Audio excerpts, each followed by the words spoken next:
আসসালামু আলাইকুম এভরিওয়ান। আজকে আপনাদের সামনে নতুন একটি রেসিপি নিয়ে হাজির হয়েছি।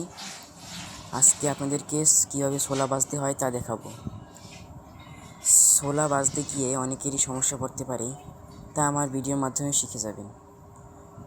আর যদি ভিডিওটি ভালো লাগে থাকে তাহলে লাইক সাবস্ক্রাইব করবেন আর শেয়ার করবেন। চলুন দেখে আসি কীভাবে এই ছোলা ভাজতে হয়।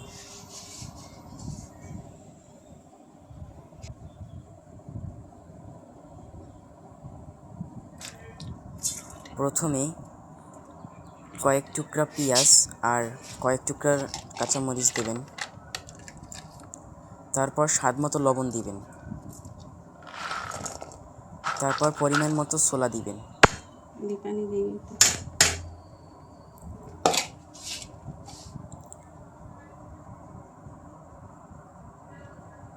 তারপর পরিমাণ মতো তেল দিবেন।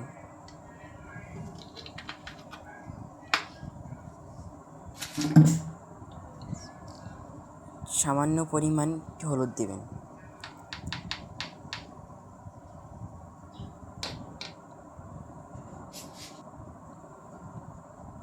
আমি হালকা পরিমাণে পানি দিয়ে দিয়েছিলাম। তারপর গ্যাসের চুলা মিডিয়াম আঁচে জ্বালিয়ে নেবেন। তারপর ঢাকনা দিয়ে দেবেন। আমি ঢাকনা দেওয়ার পর একটু নেড়ে চেড়ে নেই, কারণ এই ঢাকনা দেওয়ার পর একটু নিচ পুড়ে যেতে পারে, তাই ঢাকনা খুলে আবার নেড়ে নিলাম।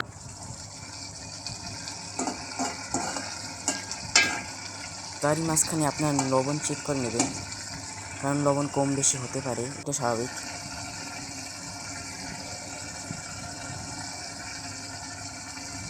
আমার মনে হয়েছে তো লবণ দিয়ে দিচ্ছি।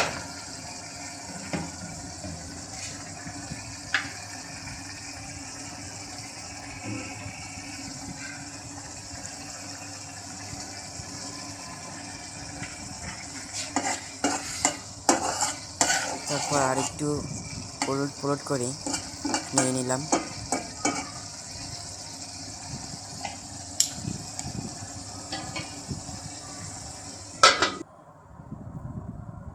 আপনারা এই ছোলা ভাজার মধ্যে জিরা বা ধনিয়ার গুঁড়া দিতে পারেন।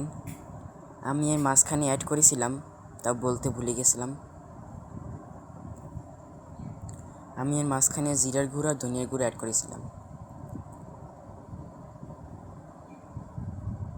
তো এখন পরিবেশন করার পালা। দেখুন কি সুন্দর ছোলা ভাজা। ছোলা ভাজা একেবারেই সহজ, চাইলে আপনারা ঘরে বসেই তৈরি করতে পারেন, বাজার থেকে কিনে। বাজারের ছোলাগুলো অনেক অসাধু হয়। তো আজকে এই পর্যন্তই। সবাই ভালো থাকবেন, সুস্থ থাকবেন। ধন্যবাদ।